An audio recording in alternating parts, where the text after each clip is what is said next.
Question है, एक आदमी ने 3250 रुपये का ऋण लिया। उसने पहले महीने 20 रुपये दिए, फिर वह प्रति माह 15 रुपये बढ़ाता गया, तो वह कितने माह में ऋण चुकता कर देगा। ठीक है, तो ये क्वेश्चन बहुत बोर्ड में आता है, कई बार पूछा गया है। ये समांतर श्रेणी का प्रश्न है, तो इसको आप करेंगे कैसे देख लीजिए। सबसे पहले देखिए, उसने ऋण कितने का लिया है, 3250 रुपये का। और पहले महीने से उसने दिए 20 रुपये। 20 रुपये दिए, फिर अगले महीने उसने 15 रुपये बढ़ा दिए, यानी 35 हो गए। फिर उसने 15 रुपये और बढ़ा दिए, यानी 50 हो गए। ऐसे ही वो बढ़ाता गया। ठीक है, अब अंत में कहाँ वो पहुंच गया, 3250 रुपये तक। ठीक है, अब ये हमें बताना है कि उसने कितने महीने में ऋण चुकता कर दिया, यानी n बराबर हमें निकालना है कि उसको यहाँ से यहाँ तक पहुँचने में कितने महीने लगे। तो इस क्वेश्चन को आप कैसे सॉल्व करोगे वो देख लो। समांतर श्रेणी आपके पास आ गई है। ठीक है, तो यहाँ पर एस एन बराबर n/2 2a plus n-1 into D वाला फार्मूला लगेगा। ठीक है, उसके लिए क्या हो चाहिए आपको, यहाँ पर आपको चाहिए है कि a बराबर जो है आपका 20 हो गया, d बराबर आपका दिया ही है, कितना है बच्चों, 15 है, क्योंकि 15 रुपये हर बार बढ़ा रहा, तो d बराबर 15 हो गया। ओके, तो यहाँ पे मान रख लो। तो एस एन तो निकालना ही है। ठीक है, n निकालना ही मतलब आपको 2a 2 इंटू ए का मान 20 प्लस n-1 और गुणे में 15। इसको हल कर लो, n/2। और यहाँ पर देखो एस एन आपको नहीं, n निकालना है। एस एन तो आपको दे रखा है, क्या दे रखा है वो भी डाटे में लिख लो कि एस एन बराबर आपको पता है, वो आपका है कुल योग। कुल योग कितने हैं, 3250 रुपये। तो ये आपका हो गया 3250 रुपये, साथ में चलते रहेंगे। 3250 इधर हो गया 20 दूना 40 प्लस 15 n माइनस का 15 एकम 15। ठीक है, फिर आगे आप हल करेंगे तो ये हो जाएगा 3250 चलता ही रहेगा, n/2 ये हो गया 15।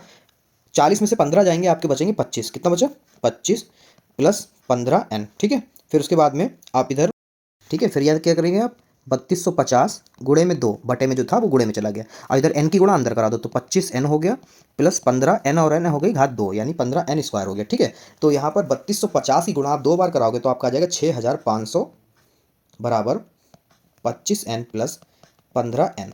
ठीक है, इसको आप 5 उधर से कॉमन कर लो, तो ये आपका हो जाएगा 6500 बराबर 5 कॉमन किया, तो यहाँ आपका बचा 5n प्लस 5 तिया 15 3n²। ठीक है, ये कट कर दो, 5 एकम 5 5 एकम 5 5 तिया 15 0 0। ठीक है, जो समीकरण आई उसको न्यू पेज पे लिख लो। ये आपकी बन गई है 1300 बराबर 5n प्लस 3n²। सीधा कर लिख लो, 3n² प्लस 5n। ये प्लस के हैं इधर 1300, उधर जाएंगे माइनस के हो जाएंगे। ठीक है, तो बराबर में हो गया 0। ठीक है, तो यहाँ पर 13 तिया 39, यानी 3900 गुणा करो तो 3900 है, और घटाओ तो 5 आए। तो यहाँ, तो बच्चों यहाँ पर आप क्या करेंगे, गुणनखंड कर देंगे। ठीक है, तो यहाँ पर 3 गुणांक है, तो 1300 अचर पद है, तो 13 तिया 39, यानी गुणा करो तो 3900 आए, अब घटाओ तो 5 आए। तो 60 की गुणा या 65 की गुणा आप 60 बार करोगे तो 1300 3900 आ जाएगा। अब 65 में से 60 जाएगा तो बचेगा 5, तो ये हो गया। अब इसको करो कैसे देख लो, तो ये हो गया 3n² plus 65 minus 60 n minus का 1300 बराबर में 0। 3n² प्लस 65n माइनस का 60n माइनस का 1300 बराबर में 0।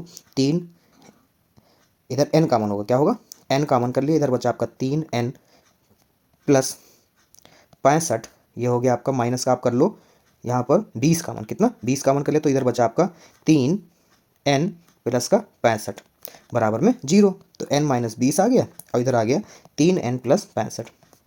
ठीक है, n निकालना है तो आप क्या करोगे, n-20 बराबर में 0, फिर 3n प्लस 65 बराबर में 0। तो n बराबर हो गया आपका 20, और ये हो गया 3n बराबर माइनस का 65, n बराबर माइनस का 65 बटे में 3। ठीक है, 3 एकम 3, ये काटो चाहे ना काटो, पहली बात तो कट ही नहीं रहा। तो यहाँ पर जो है आपका आंसर आ गया प्लस वाला, क्योंकि महीने जो हैं हमेशा प्लस में रहेंगे, माइनस में नहीं होंगे, क्योंकि n का मान माइनस में नहीं आएगा, यहाँ पे महीने हैं, तो इसलिए यहाँ पर आपका होगा, अतः आप लिखेंगे अतः 20 माह में ऋण चुकता कर देगा। ठीक है, तो ये हो गया आपका आंसर।